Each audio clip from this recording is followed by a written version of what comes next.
tudo bem? Bem-vindos aí a mais um dia. E, bem, sumi aí por 6 dias, quase, eu acredito que foi isso daí. E nesses 6 dias meu microfone quebrou e eu comprei um outro que não funcionava e hoje eu consegui trocar, então estamos aqui com esse carinha que é um pouco menos cabeçudo do que meu microfone antigo, mas tomara que funcione certinho. Estou botando minhas esperanças em você, carinha. Enfim, o que eu vou falar aqui é sobre o que eu tava pra falar num vídeo de 12 minutos que eu fiz aí, só que por causa do microfone ser ruim, inclusive eu tive que trocar ele, né? Ele não captou áudio de 12 minutos de vídeo. Foi tipo um dos melhores vídeos que eu tinha gravado nos últimos tempos, nos últimos dias. Enfim, e o que eu quero falar no vídeo de hoje, basicamente o que eu ia falar naquele vídeo antigo, mas antes aqui eu quero dar um pequeno aviso. Eu sei que isso daqui é uma puta falta de respeito e eu também não gosto de usar esse termo, mas eu vou me referir à Igreja de Jesus Cristo dos Santos dos Últimos Dias como Igreja de Mormon. Só isso. O que eu ia falar é sobre umas coisas que aconteceram e, primeiramente, eu não me considero mais um nefita, eu não me considero mais um santo do último dia, eu não me considero mais um participante da igreja, um membro da igreja. E domingo, último domingo, eu fui com meu pai numa igreja evangélica apostólica que tem, tipo, uns 5 minutos aqui de casa, pertinho. E eu tinha ido lá, e uma coisa que eu descobri que eu não gosto é de volume muito alto na igreja do meu irmão. O pessoal, eu sei que isso daí é normal, eu já tinha que esperar por isso. Mas o pessoal pega o microfone e engole o bagulho pra falar, cara. E tipo, mano, eu sei lá, uma vez eu ouvi alguém falando que igrejas pentecostais são muito emocionais, tá ligado? E eu acho que entra nesse estilo. Enfim, e eu tava lá, tipo, meu pai tava adorando, né? Porque, pô, meu pai fez tipo uns 6 anos. Se pá, uns 6 anos aí que ele não vai em igreja nenhuma e tal, ele tava adorando ali. E eu tava ali perdido, porque assim, na igreja de Mormon, eles falam que eles são a única igreja verdadeira e tal. O livro de Mormon fala que o livro de Mormon é verdadeiro. Enfim. E eu pensando, porra, mano, eu tô fazendo coisa errada e tal. Aí lá eu pensando, mas mano, eu tenho que sair, eu não acredito mais naquelas coisas, então. E aí eu tava passando por essas duas dualidades. Eu gosto de uma parte lá de Primeiro Reis, em que Elias fala assim, por quanto tempo vocês vão continuar oscilando entre dois pensamentos? Ou seja, por quanto tempo você vai ficar tipo saindo de um e indo no outro? Eu ainda tô nessa, tá bom? Mas enfim, durante esse tempo lá, eu fechei os olhos, comecei a fazer uma oração, tá ligado? Pra saber onde é que eu tinha que ficar. E aí eu recebi uma resposta, ouvi alguém falando assim, fica tranquilo, você não vai encontrar você não vai me encontrar numa igreja. Você vai me encontrar no seu coração, cara. Eu não estou aqui, eu não estou ali. Eu tenho que estar dentro de você. Esse que é o reino dos céus. E aí agora eu me considero um cristão nômade. Eu me considero como diz Augusto Cury, um cristão sem fronteiras. Ou seja, eu ainda continuo tendo amizades, eu continuo sendo um grande amigo de várias pessoas na igreja de Mormon. E agora eu também tô começando aí a fazer novas amizades e tal, assim, tipo, eu gostei do lugar, gostei do outro. Pra mim, tudo bem, tranquilo. E, bem, isso daí foi no domingo. E aí, segunda-feira, um amigo meu, Nefita, o mormonista, não sei, da igreja mormon, ele tinha me chamado pra ir na casa dele de noite. E o pai dele tem uma função muito da hora lá na igreja de Mormon. Não, eu não aguento mais falar igreja mormon, na igreja dos santos dos últimos dias. E aí, a mãe dele também e tal, enfim. O que eu queria, mano? Nossa, tipo, a única coisa que eu não queria, pra falar a verdade, o que eu queria fazer pergunta, a única coisa que eu não queria é ser expulso ou eles me colocar numa estaca e meter fogo em mim, tá ligado? Isso daí não ia acontecer, é só humor, beleza? Enfim.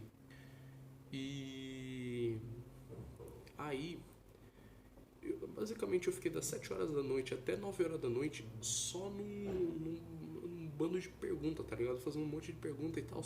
E aí eu fiz uma pergunta no final. Tipo assim, eles têm respostas boas. Porém, são coisas que. Vou pegar como exemplo aqui o Rodrigo Silva. O Rodrigo Silva fala que assim, se você tá aqui com esse livro, inclusive eu tô lendo agora, e aí tem lá um único versículo no negócio, e você basear uma doutrina toda num único versículo, em que não aparece mais nada na Bíblia inteira, ou pelo menos no Novo ou Antigo Testamento, que sustente aquilo ali, é complicado. E acontece a mesma coisa. Leiam 1 Coríntios 15 e depois comentem aí embaixo. Enfim, eu fiz uma pergunta que é o seguinte: arqueologia. Porque basicamente na Bíblia tem coisas históricas. Você tem na Bíblia falando de uma cidade chamada Jerusalém. E olha que coincidência, você tem uma cidade chamada Jerusalém. Você tem, por exemplo, o que mais eu posso falar? Você vê no Antigo Testamento falando sobre um tal de Mar Vermelho. E hoje em dia você também ainda encontra um Mar Vermelho. Então tem várias coisas ali, não só falando de localidades, mas também tipo utensílios, equipamentos e etc. As construções, objetos ou terrenos citados que você consegue comprovar. Porém, na história do livro de Mormon é diferente. Porque basicamente ainda, assim, um dia eu posso ser refutado aqui, mas ainda não encontraram nada que fale assim, esse daqui é dos Nefitas, ou é dos Lamanitas, ou é dos Jareditas, ou dos Moabitas, ou dos alguma coisa, tipo, é muito complicado entender Lamanitas, mas enfim, você não tem nada que aponte para aquele povo para aquela determinada época. E eu perguntei pro cara lá, quanto é arqueologia? E ele falou assim, maias, incas e astecas. Ele falou que basicamente esse pessoal é todo proveniente. E aí eu que tinha feito aquele trabalho de história no passado sobre a América pré-colombiana, basicamente na América do Norte, os caras demorou para sair da idade da pedra, cara. Então como é que eles construíram tudo aquilo ali? Tem alguma coisa de errado aí. Mas enfim, eu não quero julgar eles aqui. Peço perdão aí pelo desrespeito, mas eu tô só falando o que eu acredito e, como dizer antes no meu canal, então só falo o que eu quero e meu objetivo não é agradar ninguém. Desculpa. Isso daí aconteceu na segunda-feira. Só que aí, cara, eu tô lendo. Agora, tipo, tirando a parte assim, tipo, agora eu tô nômade, eu vou numa igreja, eu vou na outra, tá tudo suave comigo. Só que aí chega uma questão muito legal, uma essência minha que eu quero compartilhar com vocês. Tem o livro de Tiago, ou Jacó, na Bíblia mesmo. E por que Jacó? Porque o nome do humano em hebraico é Yaakov, só que aí você pode pegar Jacó ou você pode pegar Tiago. Jacó, Tiago. Não me pergunte, eu não sei, eu não tenho uma máquina do tempo e volto para tempos helenísticos e latinos, enfim. Fala sobre a verdadeira religião e basicamente o livro de Tiago é sobre você ajudar ao máximo seus irmãos em Cristo. E eu gosto muito desse termo, porque eu tenho irmãs, por parte de... Não, sangue não, mas eu acredito que sim. Eu tenho meias irmãs, eu tenho irmãos em Cristo e eu tenho irmãos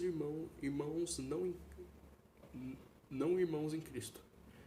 Enfim, minhas irmãs são da parte da minha família, irmãos em Cristo são as pessoas que acreditam em Deus. Não importa se são católicos, evangélicos, infelizmente não tenho nenhum amigo ortodoxo, senão eu ia gostar muito de ter uma amizade com um ortodoxo.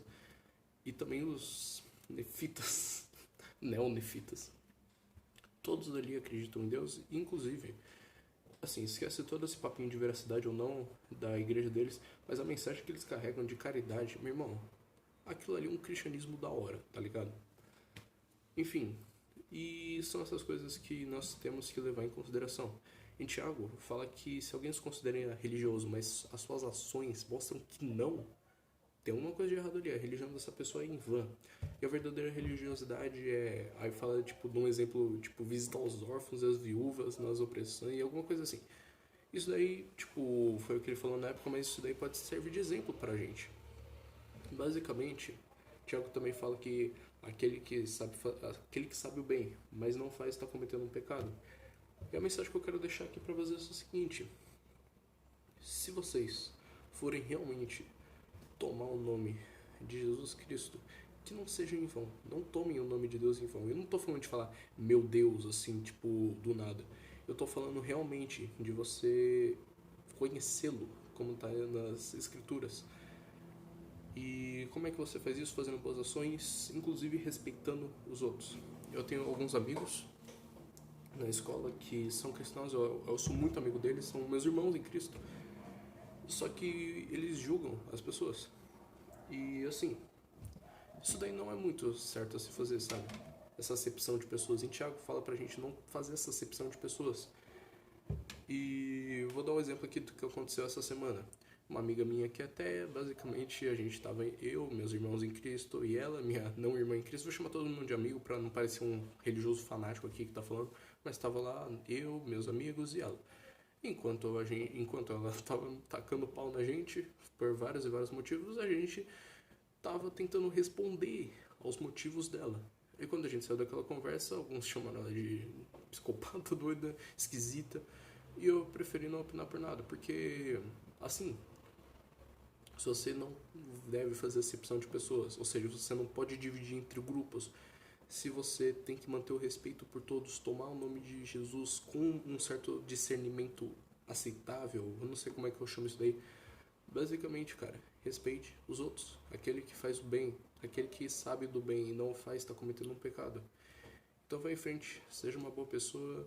E se você não acredita em Deus, vai ler um Marco Aurélio, porque o cara fala também quase a mesma coisa. Respeite-os. E é isso. Muito obrigado por ter visto o vídeo até aqui. E dei mal papinho assim, mas se quiser ler o livro de Tiago, muito bom. E talvez eu pretenda gravar vídeos aqui mais sobre o livro de Tiago, só que voltados a ele. E é isso. Essa é a mensagem que eu quero deixar hoje. E até amanhã. Tchau!